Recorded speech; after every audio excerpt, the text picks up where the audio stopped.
sini Pak, sampai meninggal. Sampai meninggal. Sampai meninggal. Malam-malam itu pintu kayak dibuka sendiri. Kalau yang di kamar mesin ini ya pocong. Yang belahnya bambu. Situ ya. Katanya ada yang pandak ditembak, yang hamil itu dikubur hidup-hidup. Ya ini Pak. Terus yang di atas itu Pak, ya kejadiannya hari ini cuma segini Pak. Tangan. Jalan sendiri Pak. Ini kosong. Ada penampakan pocong di sini Pak. Lari jangan Pak. Ya lari Pak. Sendiri lari Pak. Sendiri, kalau ada temennya ndak. Tiap hari Jumat Legi Pak, ada bau melati. Tiap hari Jumat Legi. Tiap Jumat Legi. Ada tangan itu jalan sendiri di pundak sini Pak. Oh, nempel di pundaknya. Nempel Pak. Bener, saya ndak bohong Pak. Tangannya itu enggak ada. Iya. Saya dari situ itu keluar malam. Anak kecil, tapi matanya besar, rambutnya panjang. Lawang udah dikunci itu buka, kalau buka sendiri. Jendela udah ditutup, kalau malam kayak dibuka.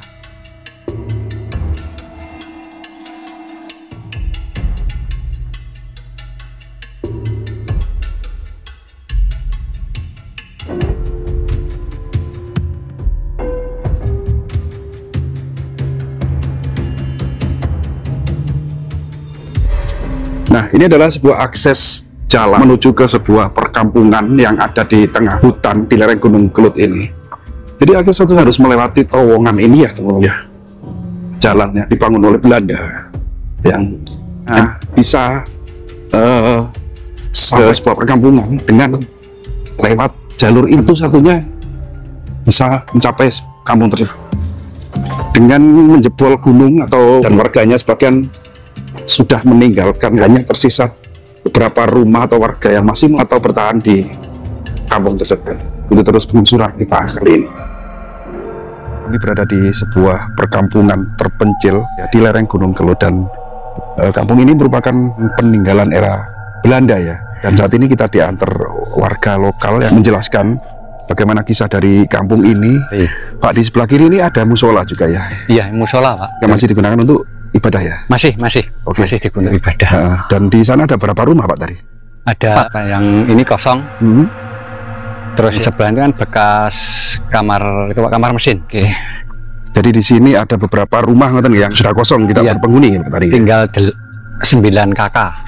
Yang dihuni 9 kakak. Total keseluruhan dari rumah yang ada di sini berapa rumah Pak tadi? 35 rumah yang dihuni hanya 9.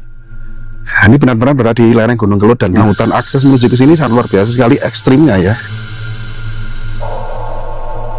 Dan Pak tadi sendiri beliau saksi langsung kejadian-kejadian yang ada di hubungan tengah hutan ini. Siang hari ini sepi ya Pak Tari ya? Ya sepi, yang masih bekerja, terus ada yang cari pakan ternak. Jadi aktivitas warga di sini mayoritas tani dan peternak gitu ya? Iya, peternak. Nah ini yang saya maksud. Ini kan namanya kalau di sini segaran buat dulu. Tandon air ya? Ya dibagi ke perkebunan. Terus sekarang udah dipakai. Ini termasuk juga peninggalan Belanda? Iya, peninggalan Belanda. Dulu ini airnya penuh Pak. Terus ada teman saya kan main bola, bolanya masuk diambil. Terus masuk Pak. Sini Pak. Meninggalnya di kolam sini. Sekarang seumuran saya. Itu airnya masih penuh? Masih penuh Pak ini. Jadi bulannya masuk ya? Iya, kelelep di sini Pak. Sampai meninggal. Sampai meninggal. Oke. Kita kemana lagi nih Pak tadi? Itu bekas kamar mesin. Itu. Bekas kamar mesin. Ya, pembangkit tenaga diesel. Bangunan ini juga lama ya Pak Tari ya? Iya lama Pak. Iya agak serem juga ya. Serem. Ada apa mistis apanya dengan di tempat ini yang? Kalau di sini itu ya itu Pak, kayak ada yang kan pernah ada yang nempatin. Malam-malam itu pintu kayak dibuka sendiri yang rumah sini Pak. Kalau yang di kamar mesin ini ya pocong. Yang di sini malah pocong. Yang di bekas ini pembangkit. Boleh nggak mendekat ke sana? Boleh ya. Yuk. Ya. Dibiarkan kosong. Biarkan kosong. Kenapa nggak dikasih apa kayak hewan Enggak, kambingnya udah jadi satu di barat Pak. Oh gitu. Dipindah ke barat. Yang pocong itu nampaknya di sebelah mananya? Ini Pak, yang itu. Yang enggak ada bambunya itu. Sana yuk. Ya, agak bisa. Yang bambu sebelahnya bambu. Situ ya. Iya. Sering jual pocong itu ya. Iya, sering. Kan jenengan sendiri pernah? Pernah 2 kali. 2 kali. 2 kali. Itu siang hari. Malam. Sekitar jam setengah 2 malam. Itu lagi setengah 2 kok kesini Pak? Cari burung dikit kan ya Pak? Oh nyulur sama-sama ya? cari bekecot. Nyari bekecot. Cari bekecot setengah 2 malam. Setengah 2 malam. Terus tiba-tiba penampakan gitu ya? Ya ada penampakan pocong di sini Pak. Lari jangan Pak? Ya lari Pak. Sendiri lari Pak. Kalau ada temennya enggak. Terus ya lari Pak. Itu nih. Dilihat. Ke sana. Oke. Boleh Pak Tari? Boleh.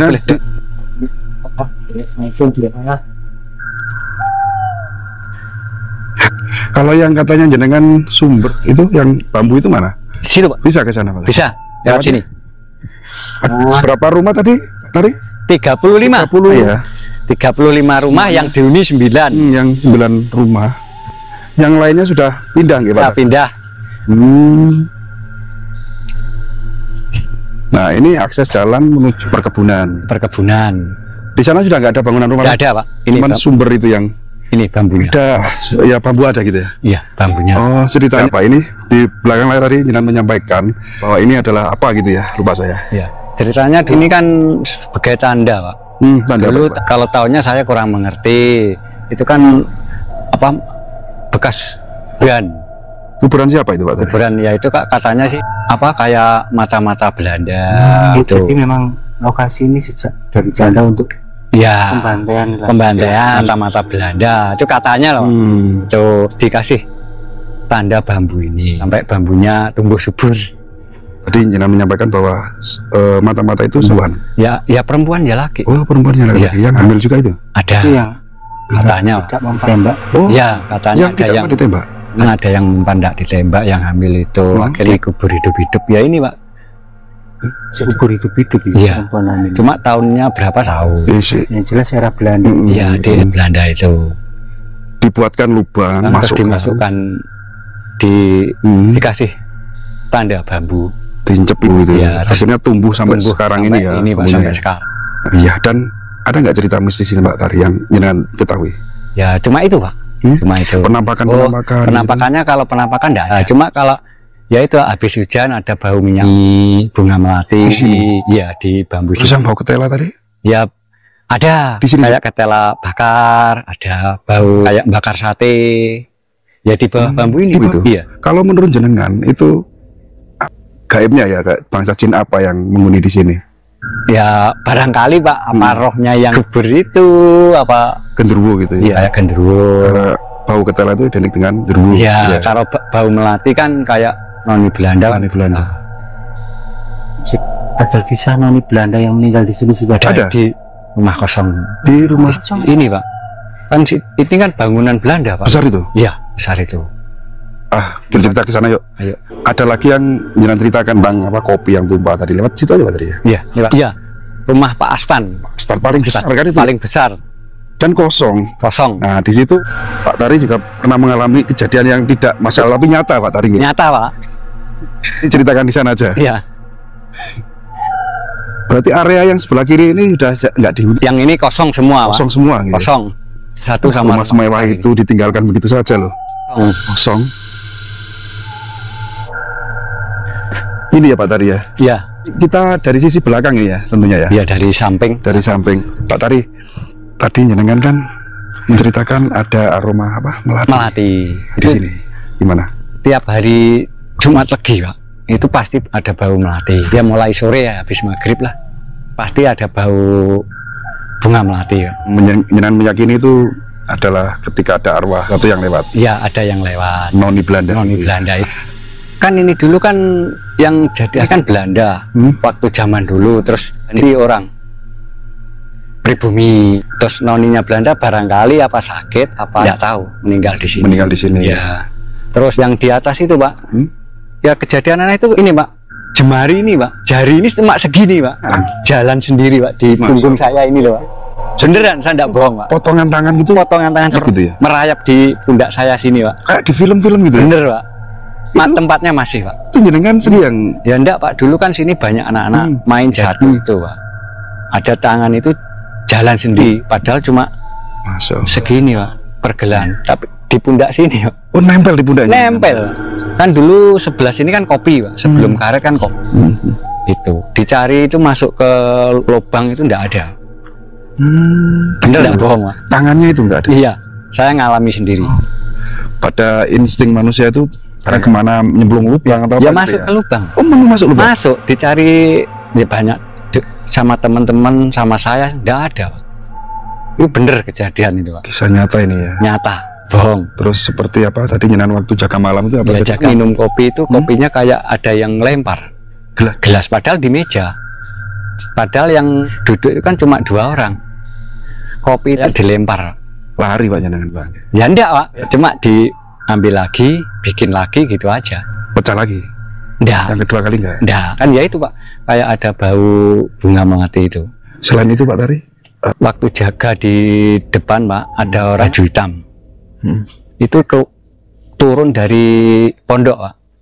Ke belakang enggak ada. Saya ke depan lagi. Dari belakang naik, saya cari juga enggak ada. Kejadian pernah Seperti itu ya? Iya, Pak, seperti itu. Itu nyata, Pak. Waktu saya jaga malam. Iya. Kan saya sering, Pak. Terus yang ada kejadian PKL ya, sekolah itu kesurupan itu Ini, Pak, ini. Oh, ini di Yang di sini, Tandon Air ini. Tandon Air ini. Oh, kesurupan. Iya, kesurupan. Apa itu kira-kira? Ya, Kesurupannya. kesurupannya itu kayak itu, Pak. Apa? Kayak kemasukan di kuntilanak ya. Ya itu. Tertawa, terus matanya kayak jelalatan gitu, Pak. Berapa orang itu yang kesurupan Pak Tari? Satu orang. Satu orang. Dari kesekian anak ya. Iya, iya itu, Pak. Enggak cuma di sini, di Gedang sampai 4 kali, Pak. 4 kali. Yang di sini 2 kali. Di itu, Pak. Yang pertama di ini bekas mesin ini ya. bekas mesin, yang mesin kedua ini. di sini, iya.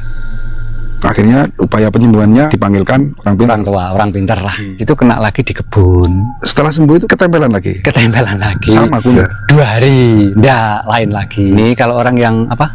Datang bulan. Boleh. Maksudnya yang ke sini loh, Pak. Yang area ini. Area ini. Yang datang Kebetulan bulan. yang kesurupan itu perempuan. Iya, Oh, ada pas. menstruasi juga. Nah, itu Oke. pas itu, Pak. Rumah Ada celah tiba-tiba keluar apa sini, itu Pak. ya. Tengah sini. Oke, next kita ke sana ya. Oke. Lewat sini. Pas. Ya, yang sini juga angker, yang ini angker juga. Ini. Ya. Tadi apa yang jenengan pernah alami di Ya, ini kan ini, Pak. Ini kan dulu retak, Pak. Ini. Ini kan retak, Pak, sampai ini.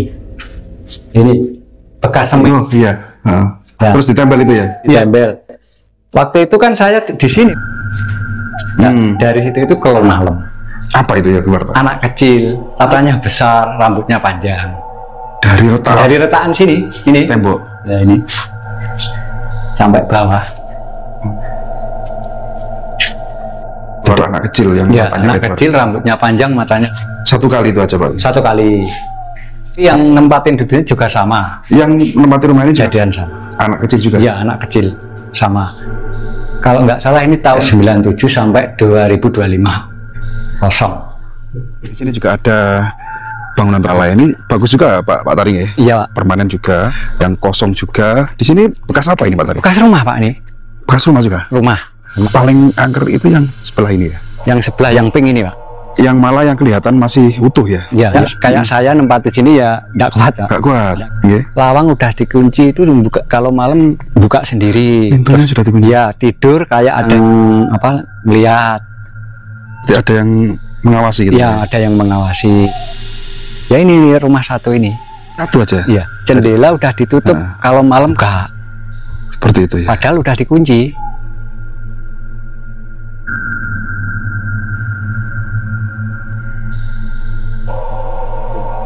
Oke, memang kita ya di sebuah perkampungan, ya bisa dianggap perkampungan Belanda ya. Sebuah perkebunan di lereng Gunung Kelut ya, ada 30 rumah yang dihuni hanya 9 rumah saja, yang dimana tadi cerita dari perkampungan ini ibaratkan kampung siluman ya. Sangat ngeri sekali, warganya banyak yang tidak kerasan alias sakiri. Bila itu Assalamualaikum warahmatullahi wabarakatuh.